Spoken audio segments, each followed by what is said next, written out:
fill your thirst beside the river. Wash the journey from your hand. Hi, welcome to Healing Outside the Box. My name is Rosemary Lachance, and I'm an energy healer and a spiritual teacher. Who are you? Dina. Here's Dina. Dina. You can give me one. Hi, I'm Dina Scungio. Here's Dina right here. Grand old time tonight. I'm Dina Scungio, and I'm a student and teacher of spirituality. And I'm Jimmy Driscoll. I work down the hallway, so they wanted me on the show tonight. No, I'm Jimmy Driscoll. I'm a writer, producer, and just a hell of a nice guy. Great to see you tonight. Oh, my God. Okay, this is our 160th show. Wow. Just seems like yesterday, doesn't it, girls? I'll tell you.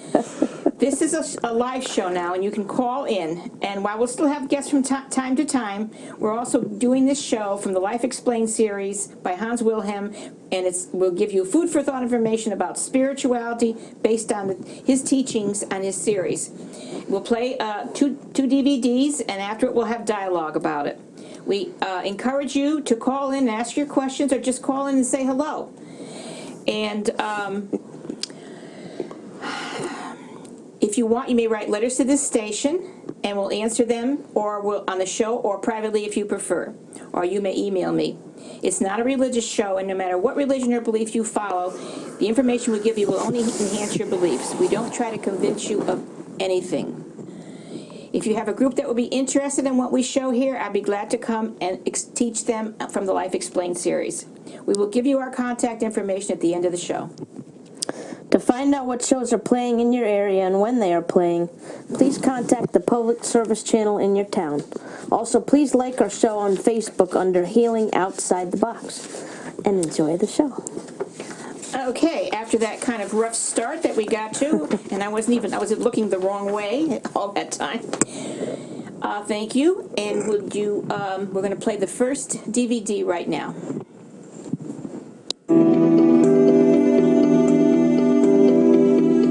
Hi, I'm Hans Wilhelm, and in this video, in the Life Explained series, I would like to explore with you the reasons why human beings are killing other human beings. I won't talk so much about the individual killing, but more about the organized and collective violence like war and genocide. And I will do this from the spiritual perspective, because we are spiritual beings, and when we look at a problem like war, for instance, from the spiritual side, it all looks a little bit different. Come, let's take a look. Right now, we have over 7 billion human beings living on this earth. Each one is unique and different.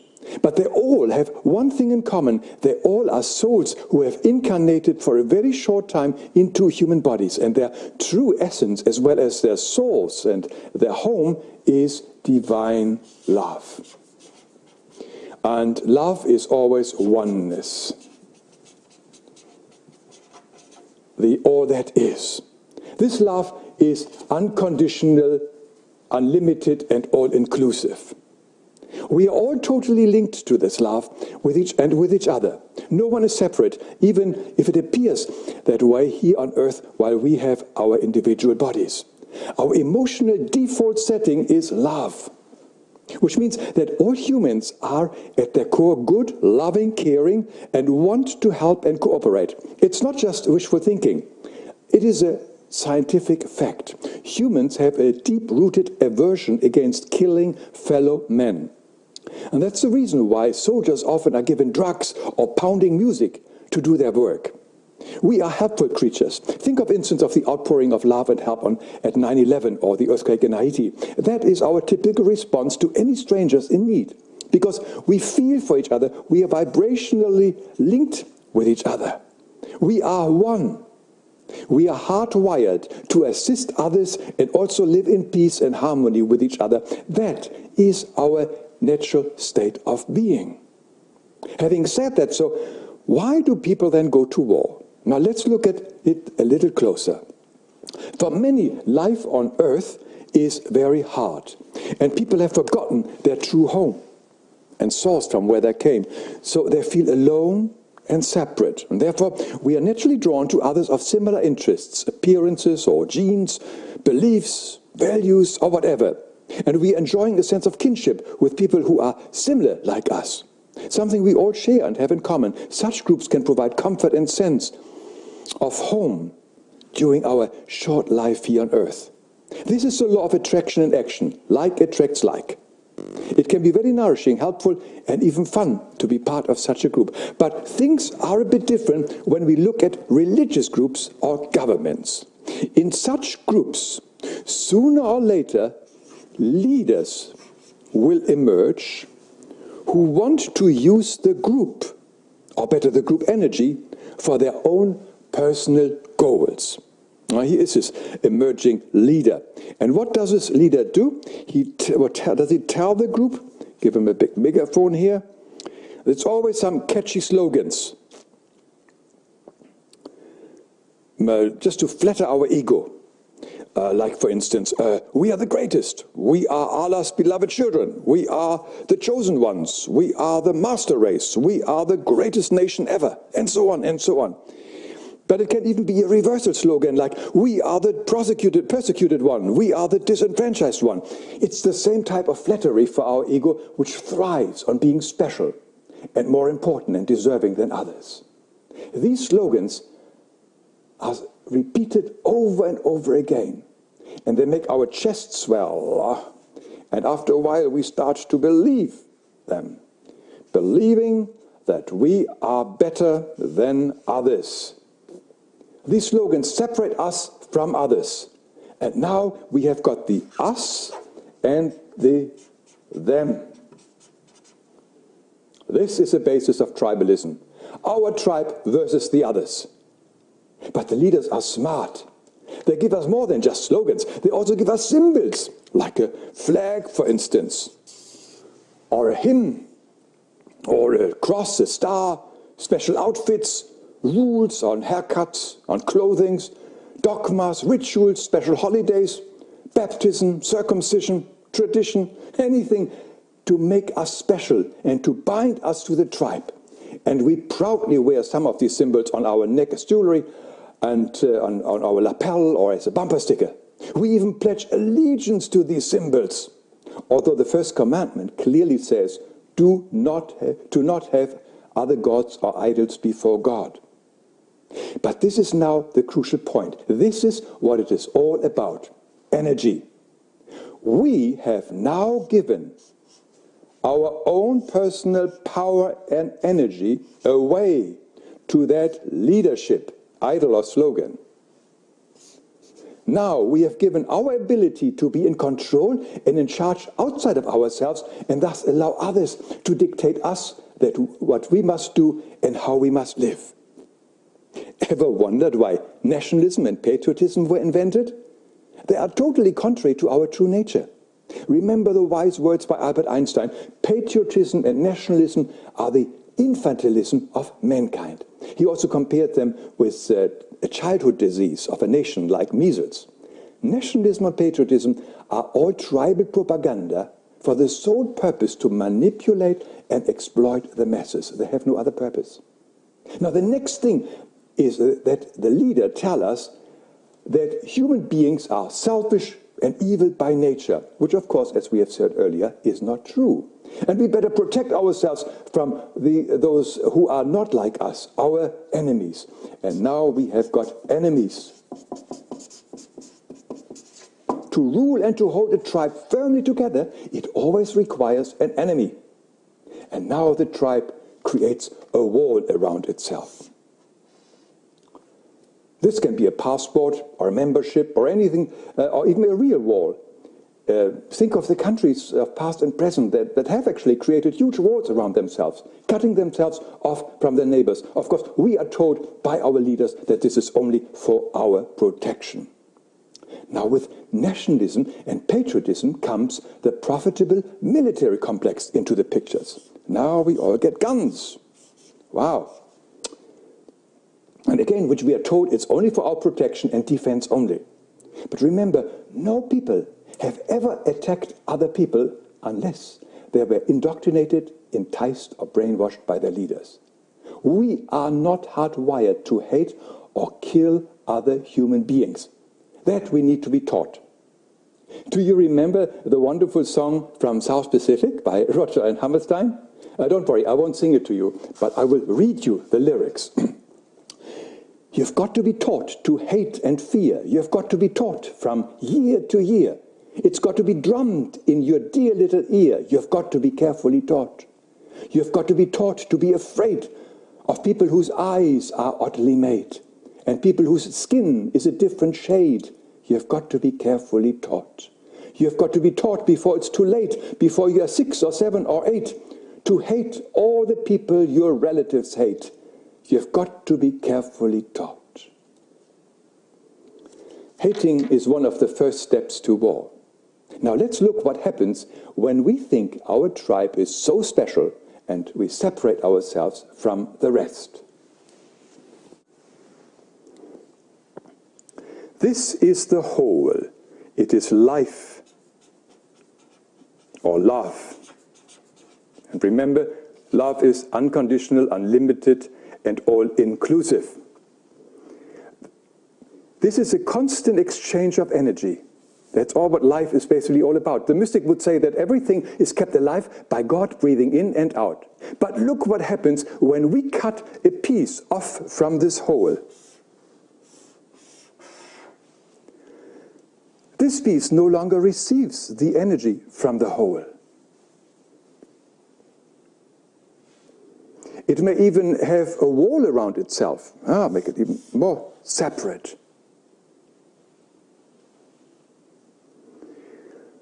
Initially, this piece or this tribe will do very well because it is now living initially from the energy that all the members have willingly given over as their life force, as we saw earlier, an example. But sooner or later, this piece will become too weak to survive. So what do the leaders of such pieces or tribes do in such cases? They invade the rest of the whole for energy. That's what it is all about. That energy can be oil, can be land, colonies, slaves, conversions, you name it. But in the end, it will not last because the tribe is opposite to love, life and freedom. Remember, the tribe lives the opposite. The tribe is always limited, conditional, and exclusive. Think of every great empire of the past. The Roman Empire, the Greek Empire, the Ottoman, the Third Reich, and you name it, they all, as well as all the organized religions of the past. They were huge, big organized religions. They all died because they separated themselves from the whole, from love. And that's why for thousands of years, we have sent our sons, our fathers and brothers into war, fighting for their tribes, becoming enthused zealots to protect their own tribe and eager to destroy the enemy's tribe. And we all do this because we gave our energy to tribes, their leaders, and we didn't challenge them or try to leave the tribe before it was too late. Can we see that without tribalism, there would be no wars, no Holocaust, no genocide, no slavery?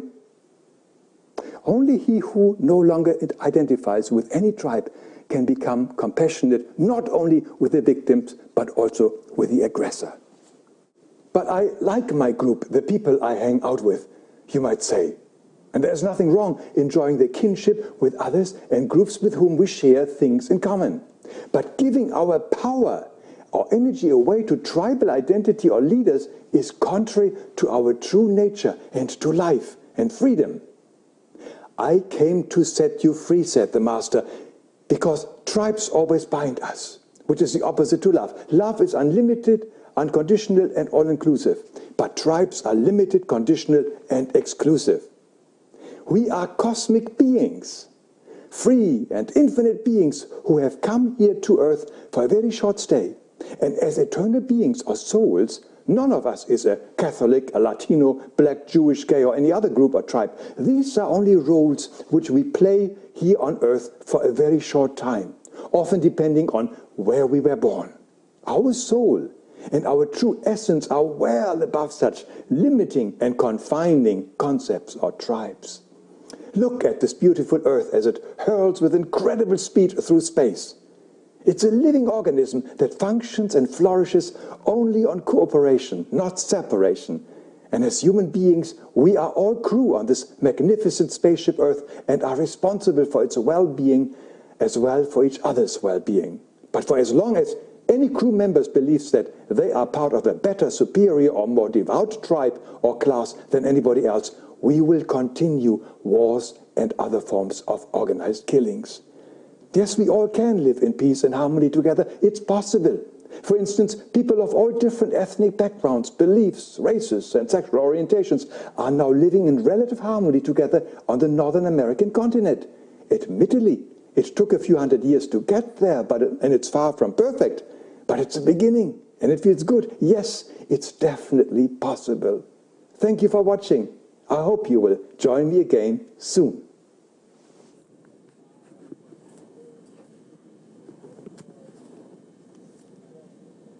Okay, we're back, and I'm ready for the questions. Well, are you really now? Yeah, my panel has over here to ask. We'll talk about this. So what did Okay. you all think about this? Go ahead, start. Well, it was interesting. There are a few questions I had as far as, like he was talking about when you become tribes, they do things for you. They do like slogans, symbols, things like that. But he also included baptism in there. And I don't know why he included that. Is because I know baptism was in the Bible from John. Right. So, I mean, do they use that as a form of making people feel special? Yes, and they use it as a form of making you believe you joined this now. Oh, Okay. so purify. Yeah. So you don't like I have to use the Catholic Church as an example because they do it when the baby's just an infant and has no choice at all in what's being done. And by the time he's grown up, he's been told all the time that he's Catholic and that's all there is. He's been baptized, and so he feels, that he's part of that. Of course, many people now decide, well, it doesn't make any difference. I don't want to be here anymore. I want to change. I have a question. It doesn't satisfy me, whatever. But it was like when John the Baptist baptized people. In those days, he was out in the water, in the ocean, in the rivers over there. And what did he say? He said, just, do you give your life, do you now pledge to change your life over and follow teachings of God and so forth? And then you do, and that's when he did the baptism, that kind of a thing. And I think that's where it all originated from. But it doesn't work like that anymore because they do it when they're very, very young. Oh, you got another question? Go ahead. Do you have another question? No. Okay. So after we've watched all this, and I took some notes, I posed the question, what's wrong with paganism? And the reason why I say that is because, paganism was looked down upon, if I'm historically correct, paganism was looked down upon once religion became a structure. And way back in the day, paganism was basically a structure of tribal elders living off the earth, respecting nature, and respecting one another. And it worked. It did work. Another thing that did work, too, in the very beginning, as I jump forward a little bit, is the Roman Empire. Now, the Roman Empire, which was basically, some people know this, our government runs parallel to how the Roman Empire ran. It was very free and open to religion and to your beliefs. You could practice your own religion. All they asked was that you pay a tax. And it started off really, really good. But what happened was, like Hans explained in his story, people their ego got ahead of them, the money that came in, they grabbed the money, and then they contorted their government, and that's why it fell. And that's why where we're at today in a lot of governments, and it's the ego that's fed, and the power and the money is what it all comes down to. That's right. Right? Yep. Okay. The American Indians, way back then, that's what you might call paganism. The word doesn't sit right today because it sounds like no belief in God, but they did have a belief in God as through the all spirit and respect for everything on the planet, all nature, all spirit, animals, everything. And that's how they lived. They didn't go to a church or anything like that. They just practiced They walk their talk. And that's what we should be doing now. You know, spirituality is everything. Religion is a group that joins something, like you were talking about. It's a structure. Yeah, pays the taxes or pays the money every week to belong and go through all the ceremonies and things like that, you know. But I'm saying that we don't need all that if we just believe in God and we follow the 10 Commandments and the Sermon on the Mount, which I've said so many times on this show, doing unto others. But unfortunately, you know, it doesn't work like that. People don't do it. Well, I don't think so much in the United States people are, I mean, other than having our armies and stuff like that to protect the United States, but when they was talking about, you know, leaving a tribe or not being tribe-minded, group-minded, a lot of people, especially in other countries, they can't leave a group. They'll be made an example of, that no one else will leave the group. Yeah, well, that happens, see. That's what it should never got started in the first place, you know. Well, a lot of kids, I mean, I forget what country it is where they recruit the kids young, teach them how to shoot when they're 8, 9, 10 years old and teach them hate. Just like the picture in there about... Like in Rwanda, you're talking about Africa? I think, is that it? Yeah. They recruit them young. Yeah, I know. They made a movie about that with Gerard Butler. Right, there's a few movies... Machine Gun Preacher. Right, there's a few movies that are out like that. That was a true story, actually, that they made the movie about. And I watched that, was very, very interesting. Right, well, that's something where they don't have a choice, so that's not what he's talking about here. Even when they get older, it's hard to leave something like that without risking That's your right, life. You've been brainwashed. Or... But even if you get enlightened, like he came around and enlightened them, those kids, they have a hard time getting out, even though they become enlightened, is what I'm saying. Yeah, after a while you get brainwashed into what they're preaching. I mean, there shouldn't be war. We shouldn't be fighting each other.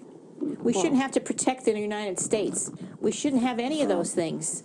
I think if I can add into that, if I can say something about this, you know, we talk about, if you talk about Rwanda, you talk about you talk about Somalia, you talk about countries like this. These are very, very poor countries. These people don't have any money. They've got nowhere else to go. And it's what it leads to.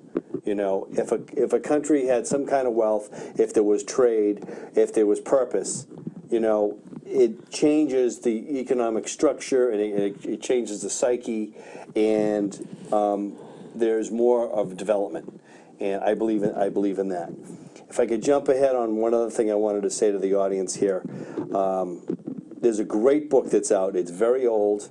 It's very hard to find, but it's a book called Return to Creation, and it's written by a Native American called Medicine Story. I have a copy. You have to try to find this.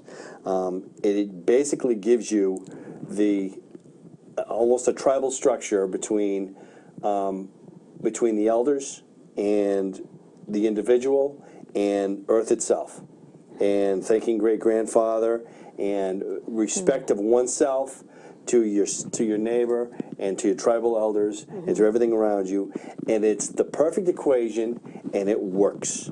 And it works. That's the way it should be, Jimmy. Right, I agree. That's the way it should be. Yeah. But because of the greed of man and the ego of man wanting to have more and more and more, hiring people to go out and fight war so we could have more. And power. Yeah.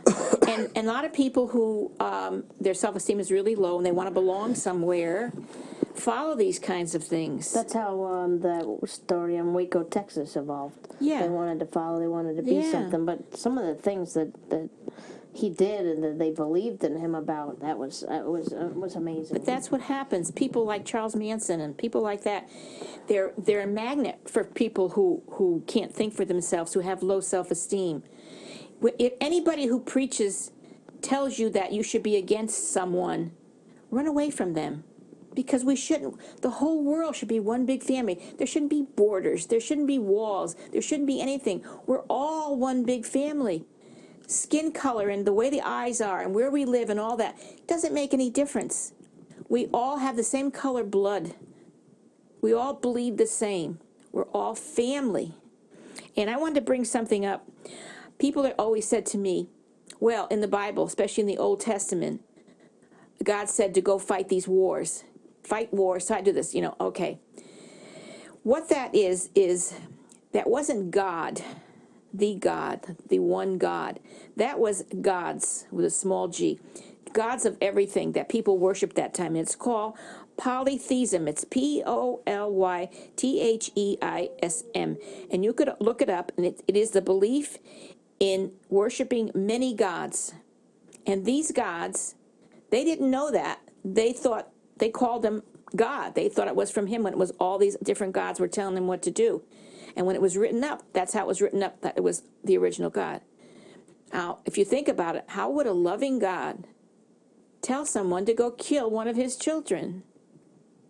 Well, I think that the thing is that people take the Bible literally all the time. And Yeah. They don't they don't, I don't know that they don't realize, but I don't think they fully Grasp. that it was written by many different people and And in changed different over the times years many and everything. different Yeah. locations, and there are a lot of similarities. A friend of mine at work who studied the Bible and studied how it was written and stuff was saying that one person wrote one thing in one place, and then thousands of miles away someone else wrote something that was pretty close in comparison to what, and they had no knowledge of each other, and they were even in different times, years apart and stuff. So those are the similarities that are, but I think a lot of it is just how they interpret it, Yeah, that's right. But if you really stop and think what I just said, if you believe in a God of love, how could he tell you to go kill one of his children or to kill an animal or anything like that? How could they? God is the God of love. He doesn't kill anything. That's why the concept of hell is the same thing. God would never condemn his child to an eternal punishment. Okay? All you have to do is common sense. You got to think about it. It's common sense thinking. Okay? But these leaders who preach to these people and preach separateness, we're all separate. That's what the problem is. And that's why there's wars. And don't forget, countries, leaders make lots and lots of money on war. Yeah, absolutely. All of War's us, all United about money. States, everybody. Lots and lots of money War on is wars. mostly about money. Yeah, that's it. That's what it is. It's about Mostly money. about money. But nowadays it seems like ISIS and Bin Laden and all that stuff, they're against the United States because maybe because they the money and the power is here and they don't have much. Like you say, a lot of the poorer countries are the ones that are banding together and trying to come against the United States, and then bringing people in who don't like the way life is here or don't think this is right or that is right, and creating war. And on the same token, whereas we all need peace, I think that in some ways we all also need to band together to help to protect ourselves from those people who Right. just don't see it and just don't want to see Right. it. If it all came down to it, if the human race was, I'm sorry, but if the human race did not defend itself, it would be annihilated. Just like it was thousands of years ago. There were races that were just totally genocided and wiped out, and man will do that to man, and always has and always will, as far as history repeats itself. as long as they don't understand it. Exactly right. As long as I they don't- agree with what Hans says is that, okay, it's against the law of nature for man to kill. Because when he shows the picture of 9/11, there was such an outpour of people all over the world, because the natural thing that a human being wants to do, is compassion for one another. Even in the field of battle, there is compassion. For each side, there is compassion. That is something that is natured in a human being. Killing another human being, I agree, even though we're so used to it, goes against the law of nature.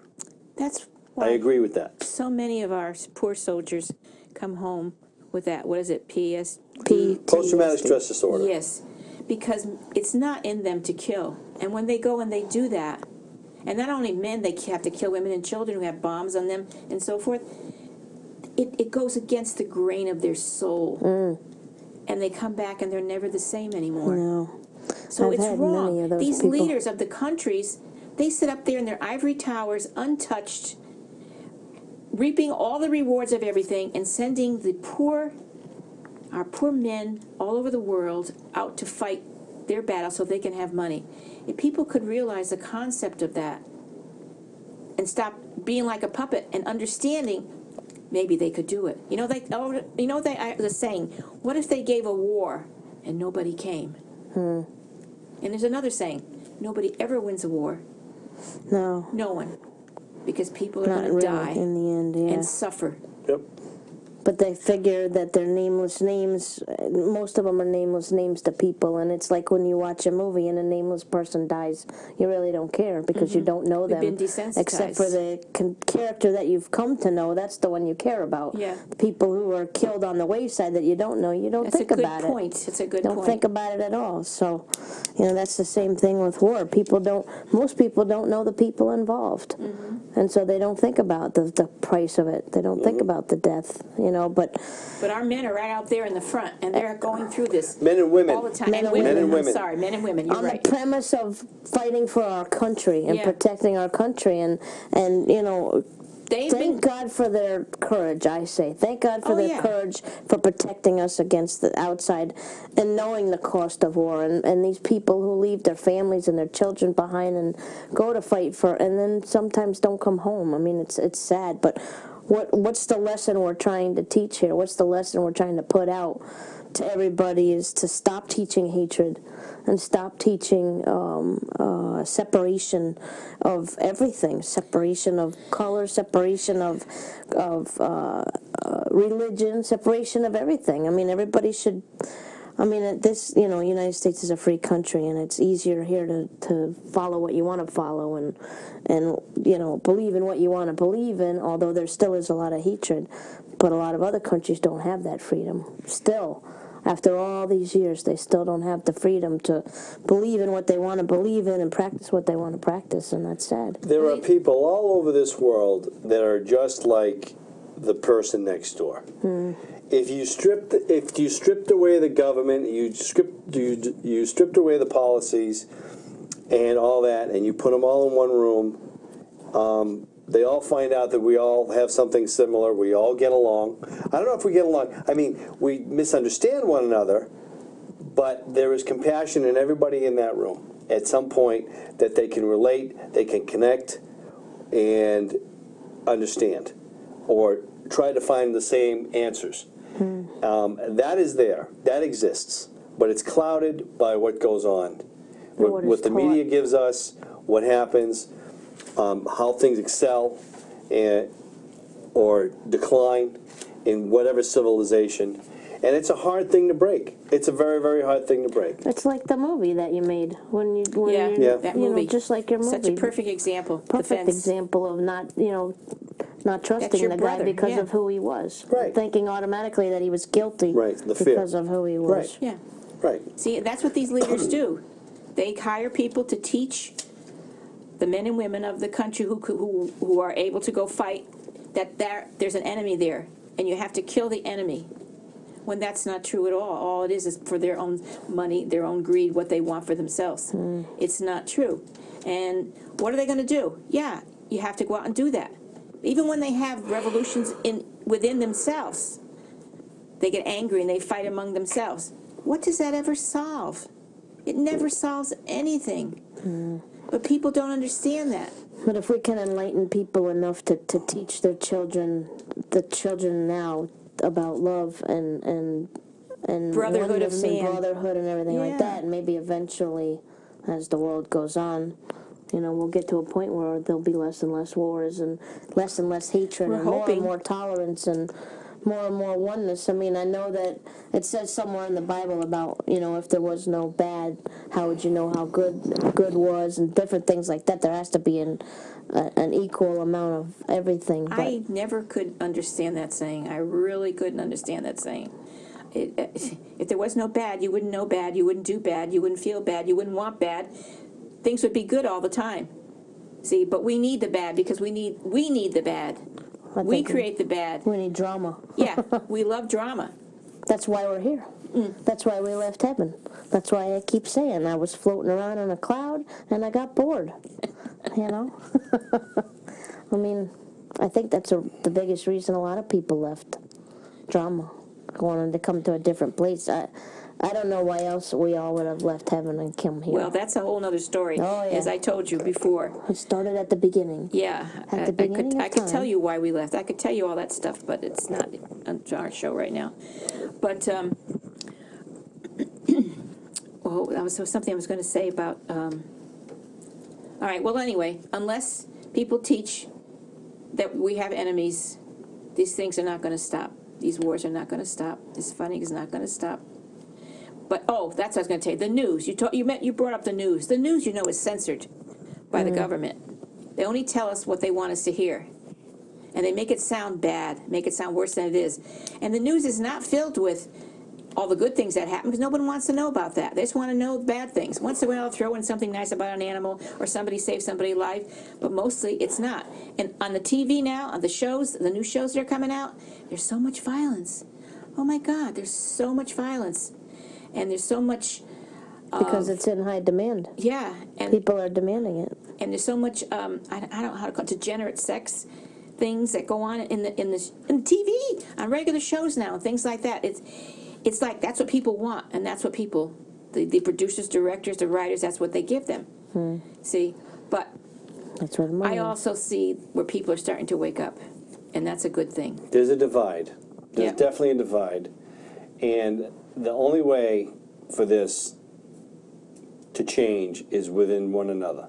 That's right. It's the only way. I mean, to move the mountains and to move the masses has to start by with one person. You know, and just to make the point, like Martin Luther King, you know, people like that, you know, it takes one person he was wonderful, to yeah. just hit that spark, hit the right thing, and to do it peacefully, because that turns heads. It turns everything on its axis. It'll turn, it may raise the haters, but it draws a line in the sand. And you see the difference between good and evil. It's always going to be there, but it's the path that you choose that you're going to go. I mean, that's just stuff that I've learned as I've gone. And, you know, the company who you keep.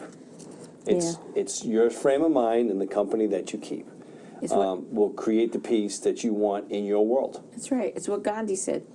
You must be the change you wish to see in this world. Right, you have to start with yourself. Right. Because All people right. aren't going to follow you if you don't lead by example. There's so much more we could say about this, but we have a second video now we're going to show the different subject. I hope we've made this as clear as possible for people. And we're going to show our second video now as soon as the control room gets it up. And that is going to be called Organ Transplant.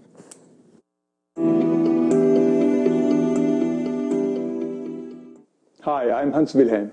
And in this video, in the Life Explained series, I would like to talk about what can happen to our soul at the moment of an organ transplant operation. Let's take a look what actually takes place at the moment of death. With the last breath, the soul slowly separates from the physical body. This can take minutes, hours, and in rare cases even days. Finally, the information cord, or the silver cord that connects the soul with the body, is cut, and the soul is free to go and free from the earthly body. The medical term for cessation of blood circulation and breathing is called clinical death. Traditionally, this has always been the standard definition. But this definition of death totally changed the moment Dr. Christian Barnard performed the first heart transplant at Groote Hospital in Cape Town, South Africa, in 1967. That was a major embarrassment for the American and European medical establishment. They had to catch up quickly. And they knew that to perform an organ transplant, one needs a donor body with functioning respiration and heartbeat. So they quickly called in an ad hoc meeting at Harvard Medical School and decided that from now on, the new legal standard for death for the legal and medical community would be brain death. From that moment on, patients classified as brain dead could all have their organs removed for organ donation, irrespectively if they are still breathing or their hearts are still beating. That was in the year 1968. Since then, many other countries have followed the American ruling. But when a brain stops functioning, this person is not necessarily dead. Many of you have seen neurosurgeon Dr. Eben Alexander on various TV talk shows. He wrote the book Proof of Heaven. His brain shut down completely as a result of a rare illness. He lay in coma for 7 days and then returned. So if the stopping of brain function is not death, then let's look at what happens to a patient who suddenly is declared as dead according to this new definition. The moment his brain no longer is active and his body is now available for organ harvesting. But remember, the soul does not need a brain to function. It is still totally and fully connected to the body, which still breathes and has a heartbeat. The soul now witnesses and experiences via the information cord or the silver cord the terrible and brutal ripping open of the body and cutting out of organs. This is an unimaginable and painful experience, and there is nothing the soul can do about it. To a certain degree, the soul is also connected to the organs that are now transplanted into the new body. And as the old body is no longer functioning, the soul may decide to join the body of the organ recipient. I know this may sound weird, but there are countless cases where organ recipients suddenly developed habits and skills they never had before. The medical term for this is called cell memory. But it can be much more than that. The soul can continue to influence and live with the new organ recipient. There are many books on this topic, most famously the one by Claire Sylvia called A Change of Heart, with foreword by Dr. Bernie Siegel. Let me read from the book's description. After a heart and lung transplant operation, dancer Claire Sylvia discovered that new organs were not the only thing she inherited. Never having liked such foods as beer and chicken nuggets, she suddenly started craving them.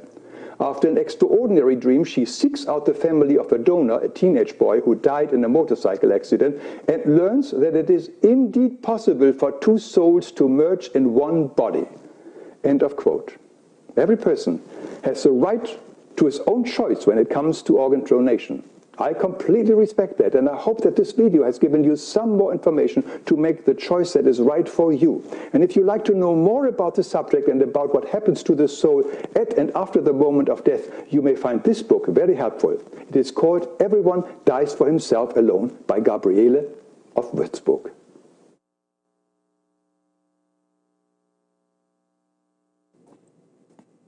Okay, so let's just, so the audience knows, where does Hans get his information? How did Hans become, I know, if you look up Hans Wilhelm, if you Google him, you see that he's a cartoonist. He's done hundreds of books, lots of books. For children. For children. How does Hans become an authority on talking about You've asked these me things? this before, but yeah. I want to just, because in case the audience Right. hasn't heard this before, let's just go back and let them know. Okay. Who is Hans Wilhelm? On how does he become the authority on this information? He's not the authority on it, and he never claims to be the authority. When I told you food for thought for the soul, all right, he studied many different beliefs. He did the Rosicrucians, he did the Course of Miracles, he did the Edgar Cayce studies, and he also did the Universal Life. And I have done Universal Life, and I have done many other studies, and he's read many books over the years, and what he's doing is compiling all the information from everyone and making these videos.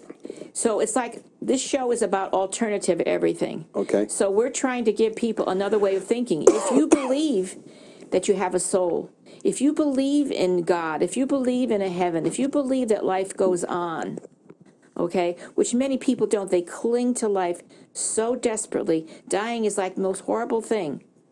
But if you believe in reincarnation and you believe what we're here for and what it's all about, it's not such a bad thing.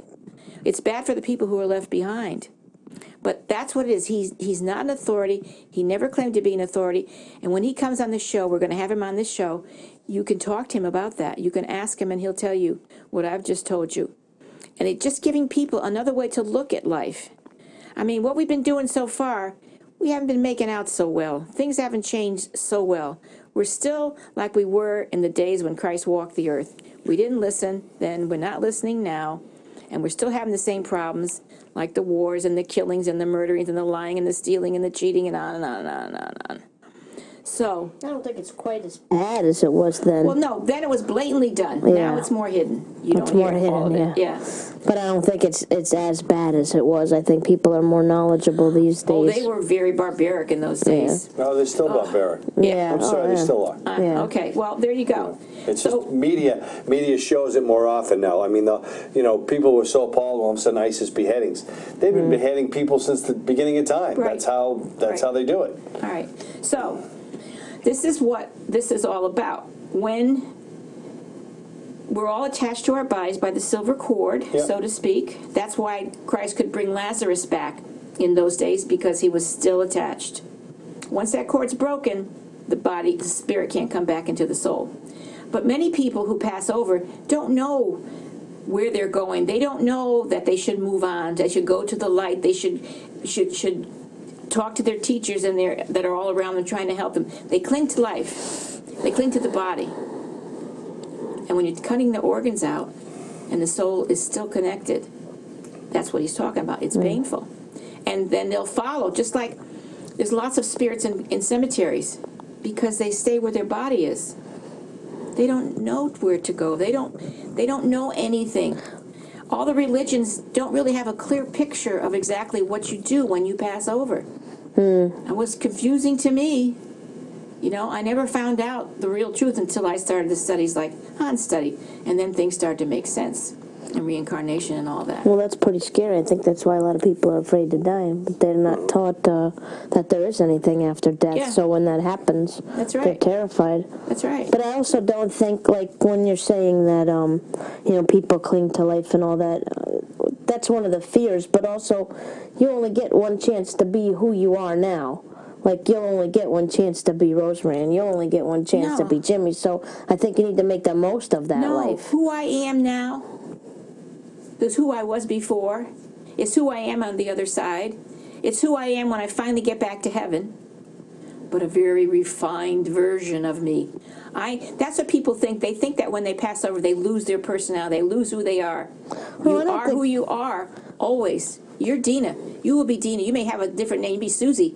But inside Susie is still this person right here that I'm looking at. You still have the same thoughts and right, feelings. Do you change? Right, I agree with that. Yeah. But in this lifetime, who I am right now in this lifetime is, I'm not going to be that again. There's not going to be this again. Like what? It's going to be different. What you next have now? time. Yeah. Well, you'll get new things around the world. You'll do stuff maybe that you didn't get the chance to do in this lifetime. If you learn and grow, you do a lot better things. Okay, so why would you want to repeat all this all over again? Oh, I don't want to repeat that, so Yeah, all right. not interested in repeating. Right. I'm looking forward to that Oldsmobile next time I come around. I really want an Oldsmobile next time. Interesting. You're talking about the organ donation. Just to let you know, my niece's husband is on dialysis right now for his kidneys 3 times a week, and he needs a donor, and she's donating her kidney to her husband. So that's going to be interesting. A little different though. She's not dead. You know what I mean? So that's a different. It's a live donation. So I think that the donations are amazing, except that, I mean, in an instant where someone was in a motorcycle crash and they're brain dead, and they're brain dead, there's no chance of them coming back from a physical injury. That's a different story. And in Dr. Alexander's case, he was in a coma because of a pneumococcal bacteria that was in his spine, and they thought he was brain dead, but they weren't positive, and that's why and also the family needs to have to okay that. They can't just say, okay, well, he's brain dead, we'll take the organs. I am an organ donor. I believe that if anything were to happen to me, and I was in an accident, I had a motorcycle accident once. If I was in an accident where there was no quality of life, that I was brain dead or whatnot, I would want someone to have my organs, especially somebody who's young who could use them. Someone who was born with a bad kidneys or born with a bad heart or whatnot. I would want them to have mine so that they could go on being who they are. Hopefully I wouldn't be attached to my organs. I mean, once it's over, it's over, but I don't know. I have a hard time digesting that one. Although I do believe that souls can enter into, they can follow their organs. I believe that, especially if they're attached to this planet. I believe that. That's right. Because I've heard that before, and people have gotten, tastes for things that they've never, and they know things that they never knew they knew, and it's very interesting. I actually want to read that book that Hans was talking about. Yeah, read that. But I do think organ donation is a good thing, honestly. They've announced people brain dead before, but that the relatives wouldn't take them off the life support, and they woke up after years and years. The soul was not there. It wasn't, I've seen, they've had some movies like that. I think it was Touched by an Angel, where he was still there, attached to the body. And they want to take him off life support. And he was trying to tell them, don't pull that cord. I'm still here. Surgeons, they don't see any activity going on. Well, it all changed. The famous case was the Karen Ann Quinlan case. Quinlan, yes. Which happened in the 60s, who was basically diagnosed as brain dead, and they had her on life support system. And it was that case that basically it went to the court systems, and when someone is legally brain dead, that they can pull the so-called pull the plug on that, Even without family permission? You have to do the DNR, do not resuscitate, the forms and all that stuff. I don't know the specifics of that now. What happens if it was a John Doe that comes in and in a car accident and there's no loved ones? I don't know what they do. I don't know how the state is legally bound by that. So I'm not an authority on that. Sure. When he said that, when you're out of your body, you're still alive. You're still thinking. Okay, the brain.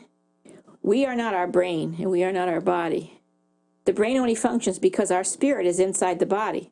Our spirit and our soul are in the body. That's the only reason the brain functions. You pull it out, we're still functioning. We're out there, but we still see and do and everything that we have.